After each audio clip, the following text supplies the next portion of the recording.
Tumaas ang bilang ng mga Pilipinong may trabaho para sa buwan ng Hunyo. Ang unemployment rate naman ay bumaba. Ang detalye sa agenda report ni Sujin Kim.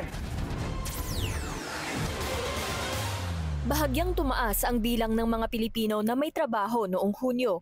185,000 ang naidagdag sa bilang ng mga employed. Sa 50.47 milyon na mga Pilipinong may trabaho, higit kalahati ay nasa service sector. Pinakamaraming nadagdag na trabaho sa fishing and aquaculture na may plus 500,000, wholesale and retail trade, at sumunod ang financial and insurance activities, na ayon sa isang ekonomista ay patunay na patuloy ang paglawak ng banking sector na isa sa pinakakumikitang industriya sa bansa. Ito naman ang mga sektor na nawala ng pinakamaraming trabaho.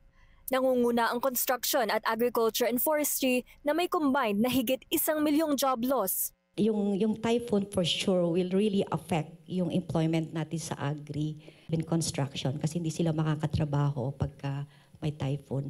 At dahil na rin sa kamakailang spekulasyon ukol sa pagbaban ng online gaming, higit 200,000 mga empleyado sa gaming industry ang nawalan ng trabaho.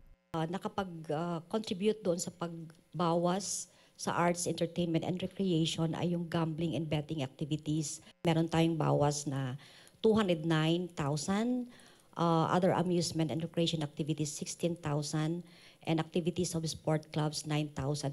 Pero ang pinakamalagi dito yung gambling and betting activities, contributing to the largest share actually. Sa kabuuan, kung titignan ang month-on-month na datos, bahagyang bumaba ang bilang ng mga walang trabaho dahil nabawasan daw ang mga pagod. So ang pinanggalingan niyan ay kaya siya unemployed kahit na available siyang magtrabaho kasi pagod na daw siya, tired, and believe no work available. So dito yung mga discouraged workers, no, 44,000 yung decrease nito. So ang maganda dito, kumonti yung mga discouraged workers natin, yung tired and believe no work available. At habang dumadami ang mga naitatalang may trabaho, dumadami rin daw ang hindi nababayaran. Hindi masyadong maganda. Dapat ang nag-i-increase yung wage and salary, ano.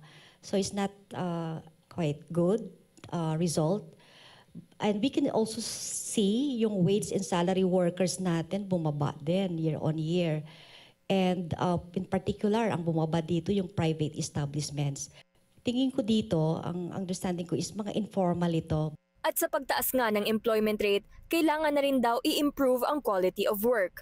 Para sa agenda, Sujin Kim, Billionaire News Channel. Manatiling nakatutok sa Billionaire News Channel. Sumubaybay sa aming social media accounts at mag-subscribe sa aming YouTube channel para sa mga bago at eksklusibong balita.